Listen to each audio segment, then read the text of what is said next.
Bonjour. Donc moi je suis Fabienne Guyot, je le rappelle parce que c'était il y a un certain temps, je travaille à la Chambre d'agriculture en chargée d'études gestion de l'eau, voilà. Donc je vais prendre la suite pour vous présenter un petit peu le contexte de l'agriculture irriguée, à la fois régionale mais locale, les deux étant intimement liés, et puis vous présenter les actions qui sont mises en œuvre d'ores et déjà et les chantiers à venir, les défis à relever face à la gestion de la ressource en eau et au changement climatique. Donc d'abord, je vais commencer sur un panorama des usages agricoles de la ressource en eau. Je vais passer assez vite là-dessus, puisque Antoine et Magali l'ont présenté. On est en milieu méditerranéen dans les Alpes de Haute-Provence, avec le déficit hydrique, le contexte qui vous a été présenté. Les ressources sont du coup essentiellement superficielles. On a un karst en profondeur, mais comme vous l'a expliqué Magali, qui est difficilement mobilisables.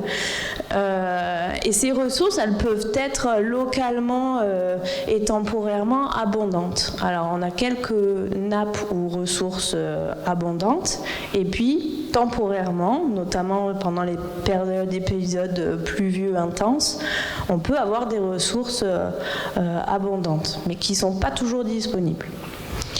C'est pour ça que très tôt, il y a eu des aménagements qui ont été effectués. Donc Magali l'a montré sur l'aspect eau potable et mobilisation dans les communes.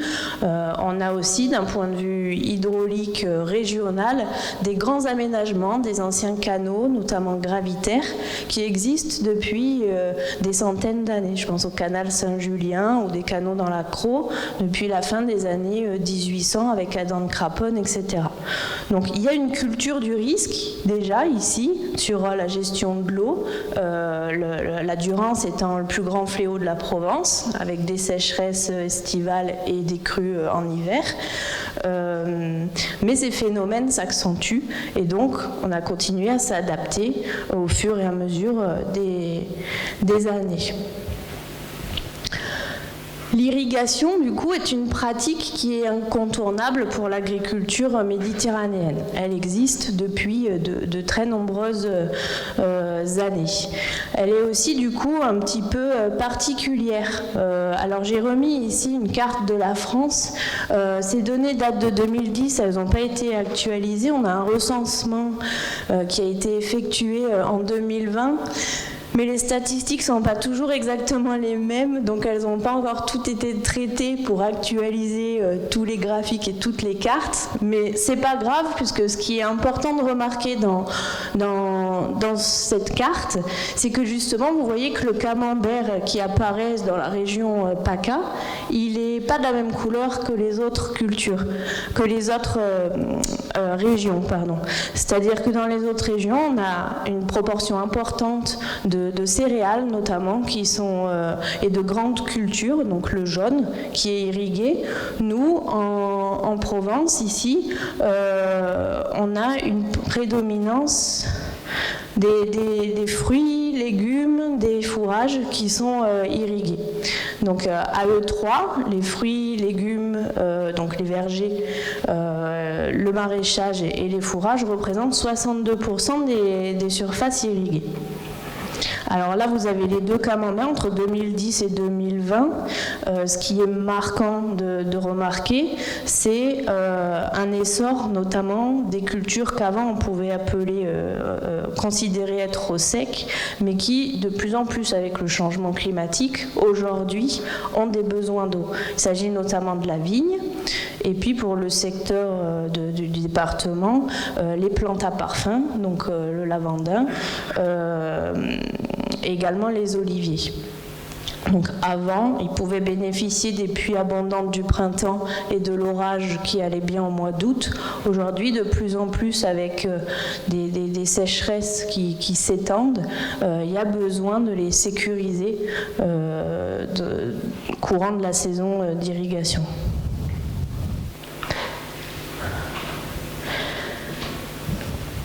Donc ce graphique là pour vous montrer que donc en PACA on a près de 126 000 hectares qui sont irrigués, ça représente à peu près 20% des terres agricoles. On est une région qui est atypique par rapport aux autres régions. C'est le graphique que vous voyez sur le côté.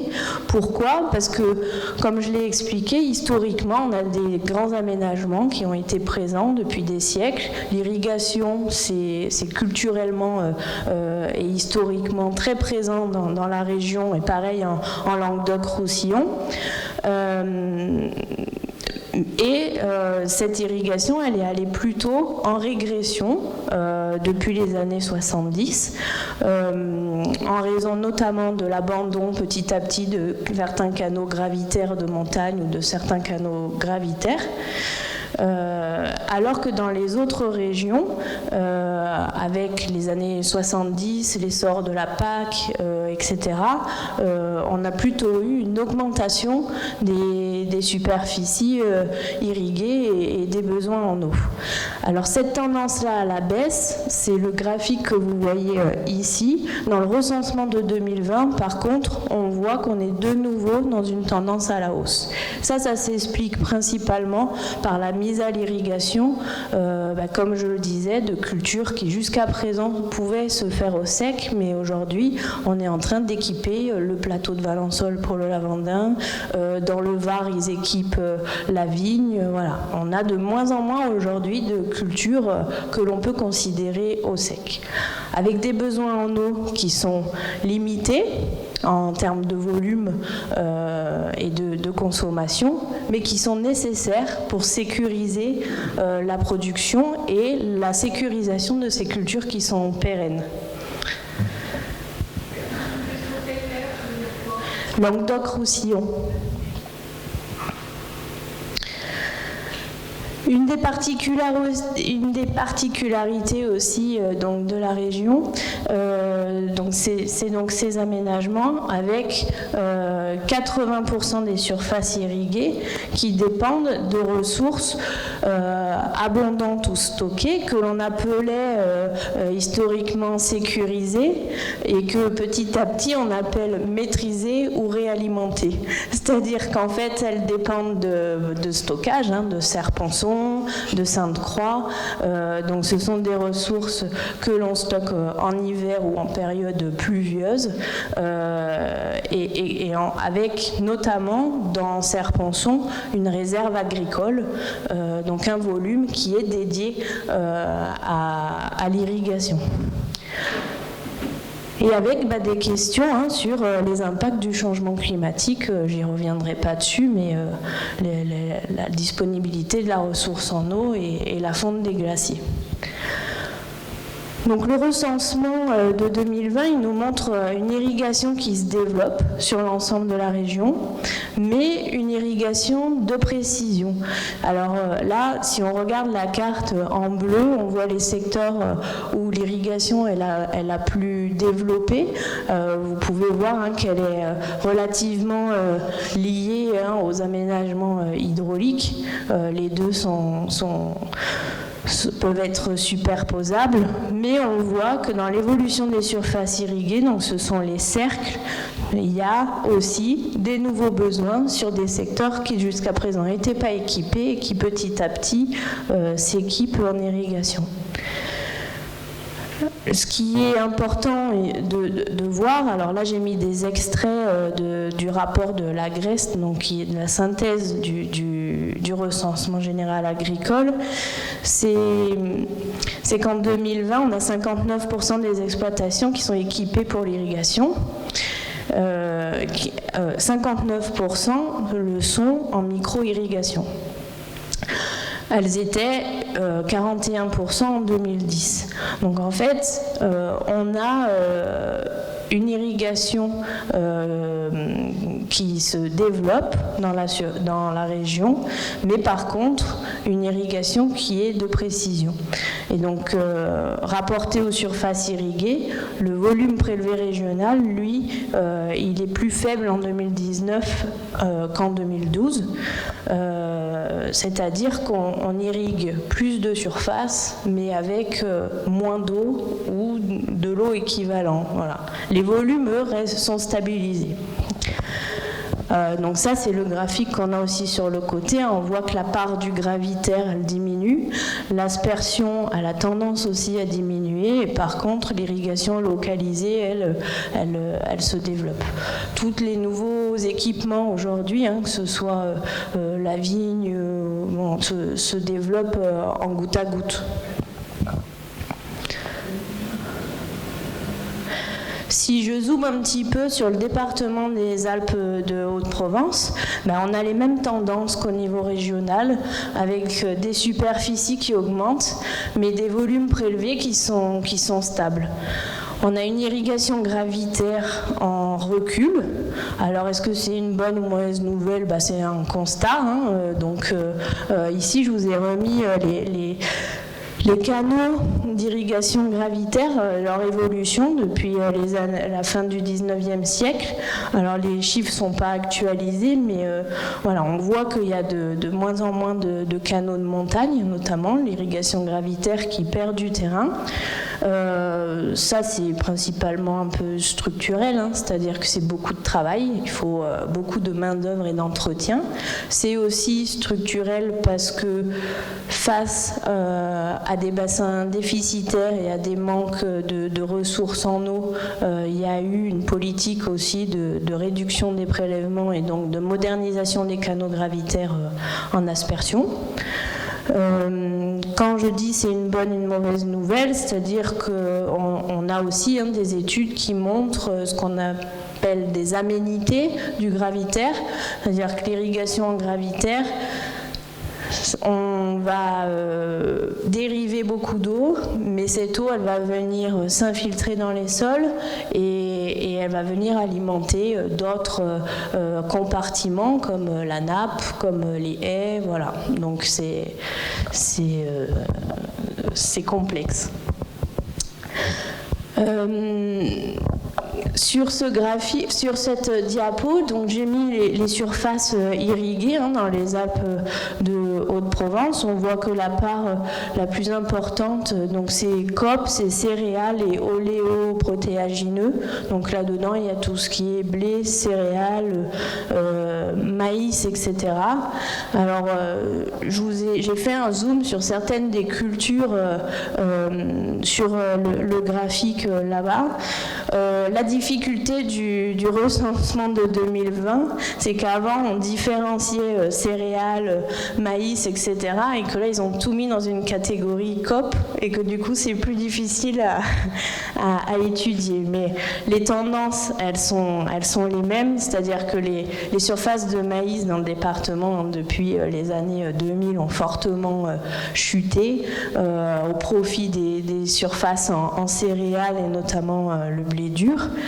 On a une hausse par contre de l'irrigation en fourrage. Alors est-ce que c'est un rattrapage de ce qui était avant irrigué en gravitaire et maintenant avec le changement climatique pour sécuriser, on remet à l'irrigation? Ce qui est certain, c'est qu'en 2022, les surfaces qui ont souffert de la sécheresse, c'était beaucoup des surfaces en fourrage qui sont dépendantes directement de la pluviométrie.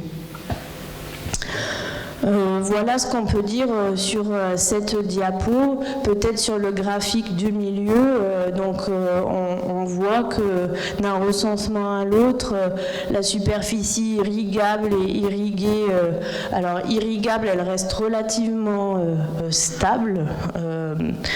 Si on prend la moyenne, irriguée, on voit la baisse, la tendance à la baisse des années 70 à 2010, et puis en 2020, 2020, là, on voit que la superficie irriguée nette, j'allais dire, elle retourne à la hausse.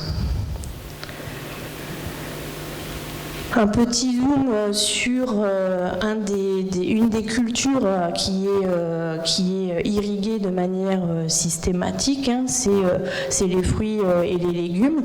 Ça représente seulement 2,5% de la SAU des Alpes de Haute-Provence, mais par contre un peu moins de 50% des emplois agricoles. Donc c'est un secteur qui lui est stratégique, hein, parce qu'en termes d'emploi, c'est non négligeable et à l'échelle du département, c'est près de 2000 unités de travail annuelles. Donc c'est vraiment là une filière qui est importante et qu'il est important de sécuriser pour nous d'un point de vue de l'irrigation. Sur le secteur, donc je continue à zoomer, hein, sur le secteur du Haut-Calavon et du Largue. Donc là, c'est des chiffres qui datent de 2016. Voilà, les cultures irriguées, on a des grandes cultures, du maraîchage et puis des fourrages. C'est les trois grandes catégories de cultures qui sont irriguées. Alors comme je l'ai dit tout à l'heure, hein, sur l'ensemble de la SAU, on a 14% des surfaces qui sont irriguées, c'est-à-dire que de manière générale, les exploitations, elles ne sont pas toutes à l'irrigation. En dehors des exploitations de maraîchage et de légumes, ou certaines en fruits, où là, c'est des cultures qui nécessitent de l'irrigation. Pour les autres types de cultures, en raison des rotations, on a 20% de la superficie qui est irriguée, et puis le reste, un coup on va avoir des cultures en maraîchage, l'année d'après ça va être en rotation avec des céréales par exemple. Les céréales, dans le département, de manière générale, elles sont peu irriguées. Alors, ça dépend, bien entendu, de l'accès à la ressource en eau, mais ce n'est pas une culture qui fait vivre les exploitations en tant que telles. Elle vient dans les rotations parmi les autres cultures. Voilà. Contrairement à d'autres secteurs, en Beauce ou autres, où là, c'est des exploitations qui sont spécialisées dans les céréales. Ici, c'est une culture plutôt de rotation. Alors, on a en 2022 eu besoin d'irriguer en raison de la sécheresse et puis aussi parce que le cours des céréales était élevé en raison du contexte mondial. Donc, ça valait le coup d'irriguer d'un point de vue économique, mais de manière globale, dans le département, les céréales sont peu irriguées. Donc on a sur le secteur du Haut-Calavon et du Largue des productions qui sont emblématiques, hein, le melon, les courges, du lavandin, des exploitations d'élevage, donc avec le fourrage pour la production d'agneaux, pour la production des fromages de chèvre, et puis on a petit à petit un petit peu aussi de raisins de table. Voilà, donc on a une économie agricole qui est dynamique. Alors là, ça date de 2016, mais ils n'ont pas beaucoup vieilli depuis. 2/3 des irrigants qui ont moins de 45 ans. Et puis, une installation de jeunes agriculteurs qui est sensiblement plus élevée sur ce secteur que de manière générale sur le département. Et puis, côté 84, voilà. On a 450 hectares irrigués sur le Haut-Calavon et 180 hectares sur le Largue. Ça représente 140 emplois. Hors l'ail.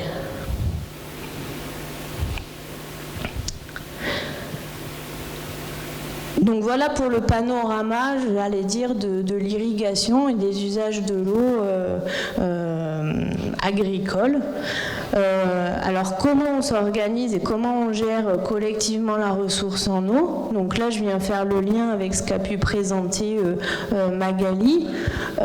Sur le département, on a classé les bassins versants selon la disponibilité de la ressource en eau. Donc cette carte-là, elle présente les bassins versants qui ont été identifiés comme étant déficitaires. Ils apparaissent en rouge, c'est-à-dire que concrètement, on prélève plus que ce que les études nous disent concernant la ressource en eau naturellement disponible.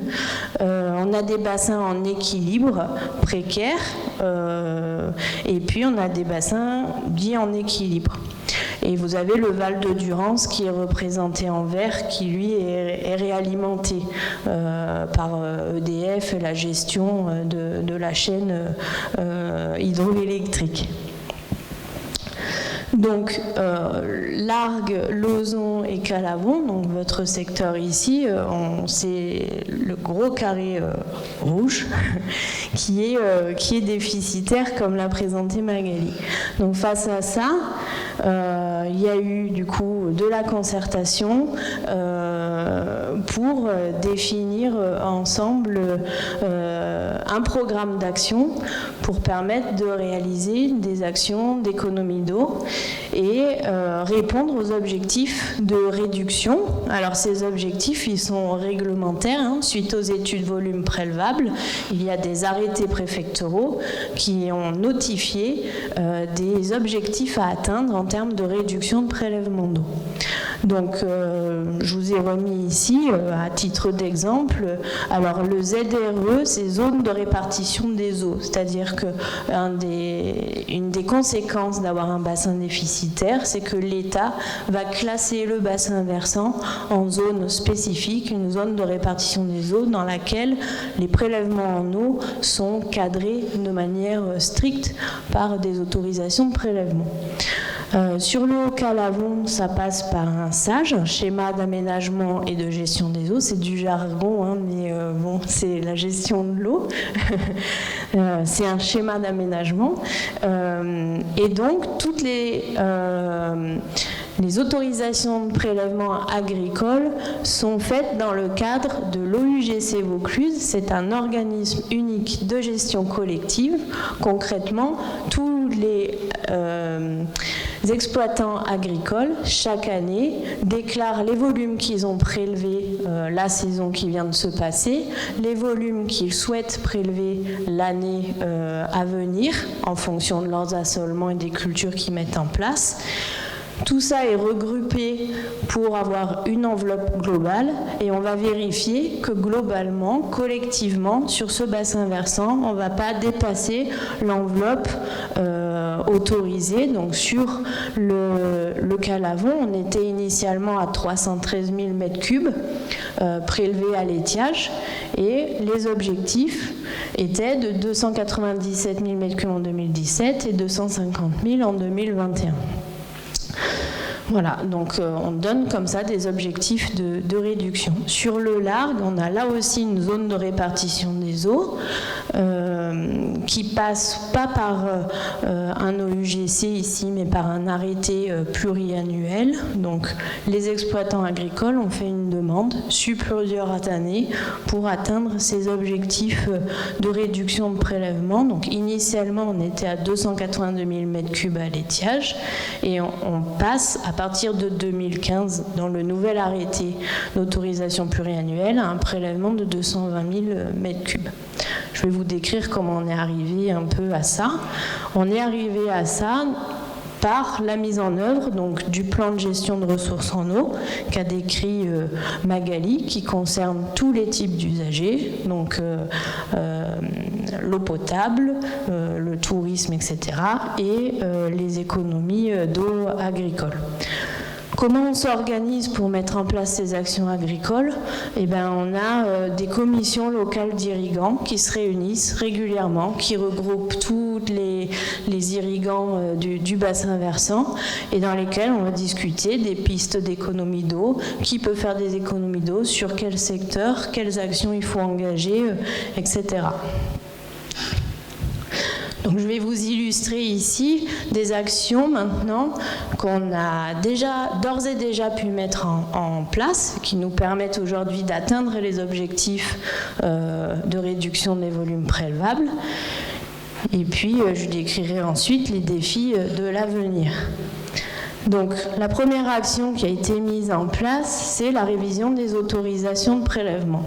Donc de fait, tous les prélèvements, de manière un petit peu brute, on a dit on va faire déjà moins 10% de prélèvements sur vos exploitations. Alors comment ça a été possible ? En travaillant sur les assolements et puis en travaillant sur le pilotage de l'irrigation, en améliorant le matériel, en passant de l'aspersion à du goutte à goutte quand c'est possible, et puis aussi en passant par des outils d'aide à la décision. Là j'ai mis l'exemple de sondes tensiométriques qui sont installées dans le sol et qui permettent du coup de moduler les irrigations et d'irriguer quand les besoins de la culture le demandent. Parfois quand il y a des pluies, on ne sait pas toujours si du coup il a assez plu et qu'on peut retarder l'irrigation ou s'il faut quand même irriguer. C'est ce type d'appareil-là qui permet de suivre la réserve utile du sol, c'est-à-dire le stock d'eau qui est dans le sol, et de piloter au plus près les irrigations en fonction des besoins des cultures. Ça permet de faire gagner 2 à 3 tours d'eau par saison, ce qui est pas négligeable. Par exemple, un tour d'eau si on part sur 30 mm, c'est 300 m3 par hectare. Donc voilà, c'est pas négligeable. Alors là, c'est un exemple qui est aussi déployé dans le département de manière générale sur les prairies. C'est un projet qui s'appelle Prairie Sud, qui a étudié au niveau des fourrages des prairies multi-espèces qui puissent être adaptées pour améliorer leur résilience face au changement climatique et donc améliorer l'autonomie alimentaire des élevages en PACA. Donc sur ce projet-là, les agriculteurs ont testé différents mélanges, différentes variétés, alors à la fois des mélanges issus et fournis par des semenciers, des mélanges qu'ils ont construits eux-mêmes, des mixtes entre les semenciers et leurs semences à eux, pour voir quels mélanges pouvaient être les plus adaptés. Alors certains conduits au sec, certains conduits avec de l'irrigation, voilà, pour essayer de s'adapter aux nouvelles conditions climatiques. Donc là, c'était les actions un peu qui ont pu être faites d'un point de vue individuel au sein des exploitations. On a aussi, de manière collective, réfléchi à des solutions de substitution. La substitution, c'est qu'on va continuer à prélever en prélevant le mieux possible, mais trouver des ressources en eau qui soit vont chercher l'eau là où elle est moins rare ou là où elle est disponible, à la fois géographiquement ou alors temporellement. On a vu avec l'eau potable, la solution, ça a été le transfert d'eau, donc on va chercher l'eau ailleurs. Là, la question s'est posée également pour l'agriculture. Donc je vous ai remis ici une frise chronologique pour vous montrer que c'est un long cheminement. Donc il y a déjà eu les études volume prélevable, ensuite les réunions de concertation, on se demande qu'est-ce qu'on peut faire, comment on peut le faire, on se réunit avec les autres usagers, etc. Et puis ensuite on a réfléchi, alors en 2016 on a eu une étude de faisabilité qui a été portée par la Société du Canal de Provence, un bureau d'études, pour étudier plusieurs solutions. Est-ce qu'il est plus pertinent d'aller chercher de l'eau ailleurs? Est-ce qu'il est plus pertinent de la récupérer sur site, etc. Et ça a abouti en 2022 à des réalisations concrètes que je vais vous montrer. Ici, vous avez du coup, au départ, les pistes de substitution qui ont été évoquées. Alors, on avait pas très loin le réseau du CIRF. Est-ce que du coup, la solution, c'est d'étendre le réseau du CIRF, ou est-ce que ça peut être d'aller chercher, on avait aussi un autre réseau collectif du côté d'APT, donc est-ce qu'il y a des interconnexions à faire? Ou est-ce qu'on peut imaginer des projets de retenue collinaire, par exemple? Donc, toutes les solutions ont été étudiées, ont été chiffrées. Le résultat était qu'il y en avait pour entre 6 et 5 millions d'euros pour des transferts depuis d'autres réseaux. Et puis, avec des risques de débit insuffisants, puisque ces réseaux, au départ, n'étaient pas construits et dimensionnés pour une surface aussi grande. Donc, il y aurait eu besoin éventuellement de renforcer ces réseaux-là. Et puis, pour 15 projets potentiels de retenue, il y en avait pour 1,3 million d'euros. Donc, collectivement, il a été décidé de s'orienter plutôt vers des solutions individuelles et d'équiper les exploitations en retenue collinaire. Le coût pour la société, entre guillemets, en était plus modéré. Donc là, je vous ai mis un exemple de réalisation. Avec la parcelle agricole au départ, les fouilles archéologiques qui ont été réalisées. Là, on est sur un exemple de retenue qui fait 20 000 mètres cubes. Avec une bâche. Alors, il faut savoir que la bâche n'est pas toujours obligatoire. Ça dépend du type de sol. Si on a un sol argileux, on peut avoir un ouvrage qui est imperméabilisé avec le terrain, le sol qui est sur site. Mais on est quand même sur un plateau qui est aussi un peu calcaire et karstique à certains endroits. Donc parfois, c'est pas possible de faire sans bâche. Voilà, donc ces projets-là, ils sont présentés et financés du coup dans un cadre collectif, puisque c'est pour répondre à un plan de gestion de ressources en eau et à une demande globale. Ils sont financés par l'Agence de l'eau, par l'Europe et par la région.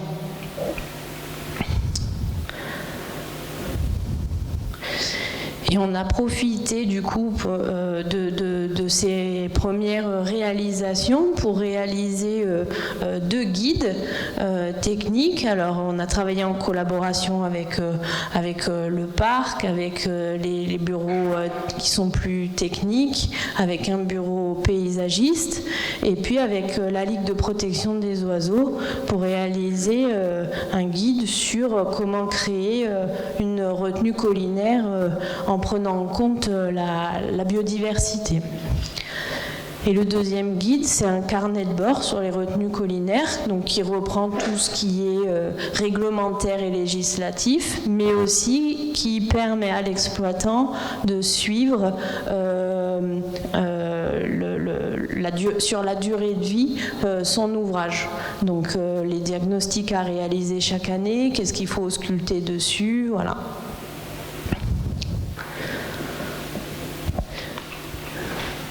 Je voulais faire aussi un petit zoom sur les épisodes de sécheresse.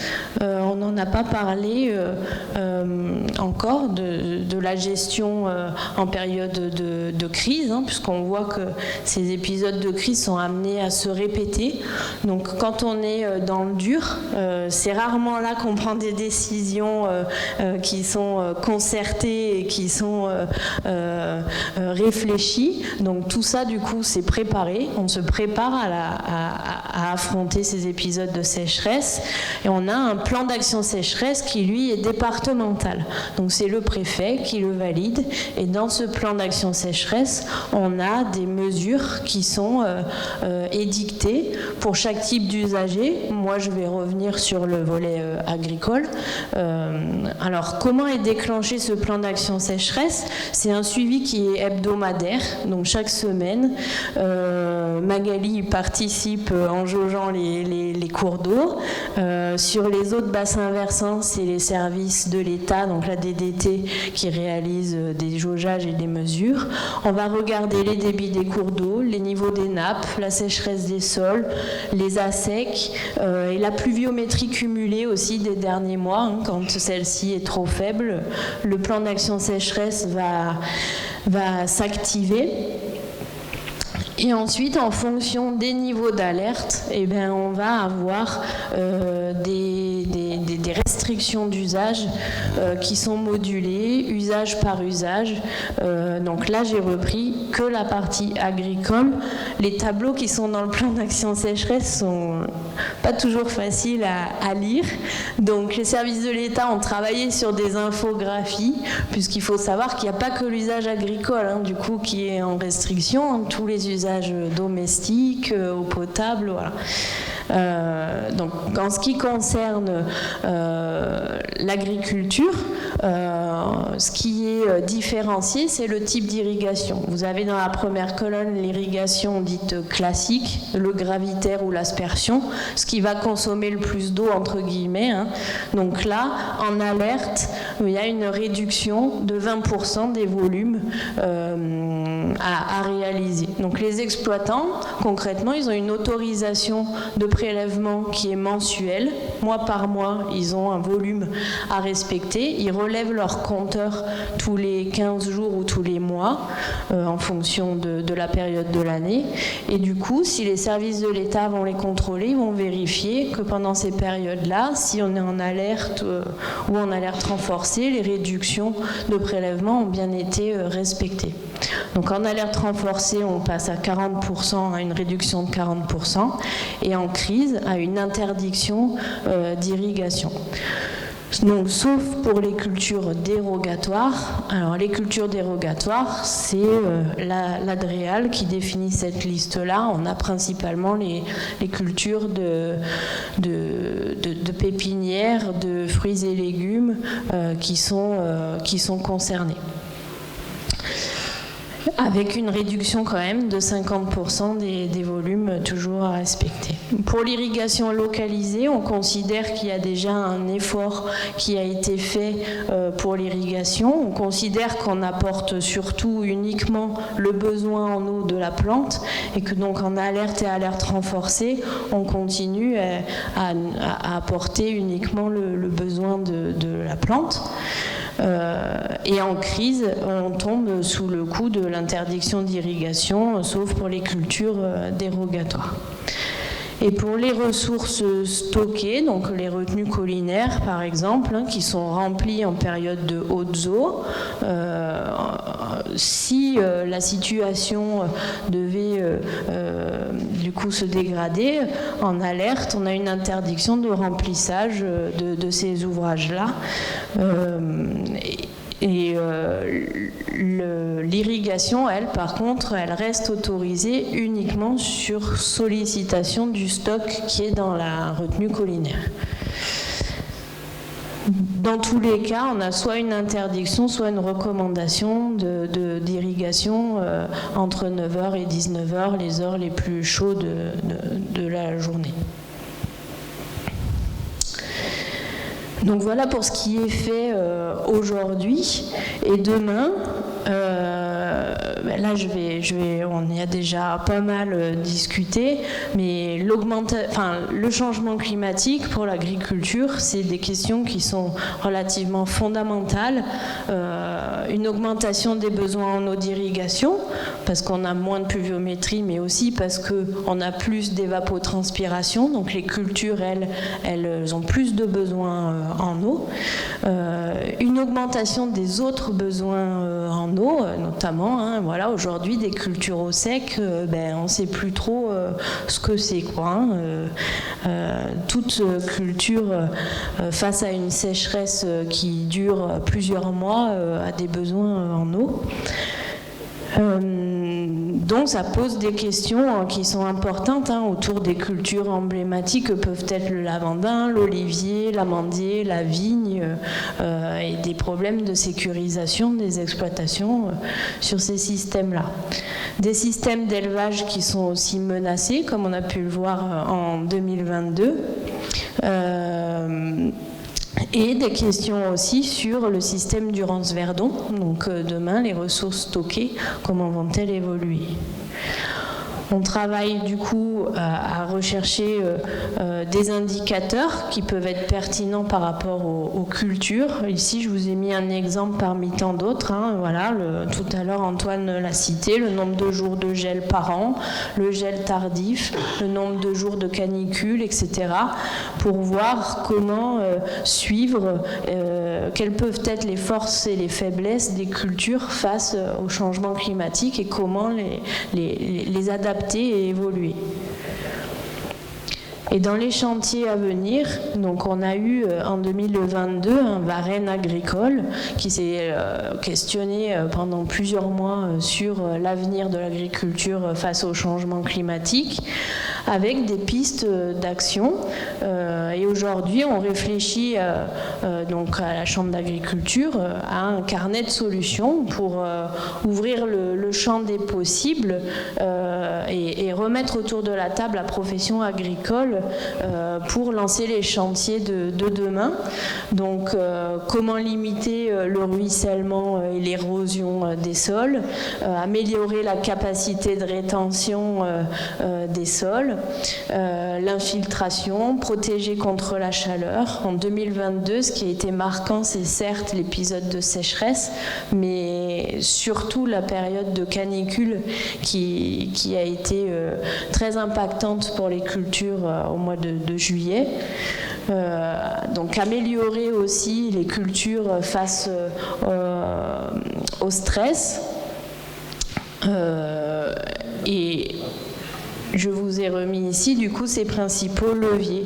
Donc ça passe par du stockage de l'eau dans les sols, du stockage de l'eau dans des ouvrages tels que des retenues collinaires, récupérer l'eau de pluie, limiter le ruissellement, se servir ou restaurer son environnement. Aujourd'hui, on restaure les haies, on gère les zones humides, on utilise la topographie pour implanter les cultures.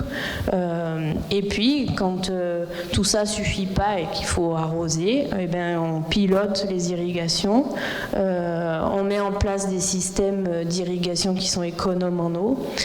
On sélectionne des variétés qui sont adaptées. On peut aussi sélectionner des variétés plus précoces. C'est le cas sur certaines cultures de semences qui aujourd'hui sont récoltées mi-juillet. Donc on va éviter la période de fin juillet-août, là où la ressource est la plus rare. Voilà. Donc tout ça, ce sont des carnets de solutions qu'on explore, qu'on essaye de mettre en place dans les exploitations les plus favorables pour après démultiplier une fois qu'on a la recette quelque part pour essayer dans d'autres exploitations. C'est des défis qui sont collectifs, qui sont agricoles, mais pas que, parce que c'est des défis sociétaux qui sont à relever, parce que c'est le partage de la ressource en eau entre les différents usagers, c'est participer à conserver et à restaurer le petit cycle de l'eau, notamment avec les infrastructures agroécologiques, maîtriser le prix du service de l'eau aussi pour les exploitations agricoles, mais pas que, c'est important. Relocaliser les productions, on a besoin d'autonomie alimentaire, on a besoin de limiter notre empreinte carbone, notre empreinte eau, donc c'est des questions qui vont bien au-delà ça de l'agriculteur en lui-même, de l'agriculture. Participer au maintien des paysages et de la biodiversité, et puis, bon, j'en ai parlé, les aménités de l'irrigation. L'irrigation peut aller à la culture, mais pas que. On a les haies, on a les paysages, etc. Voilà. Et là, j'en ai fini. C'est des questions, mais c'est les défis à relever. Merci.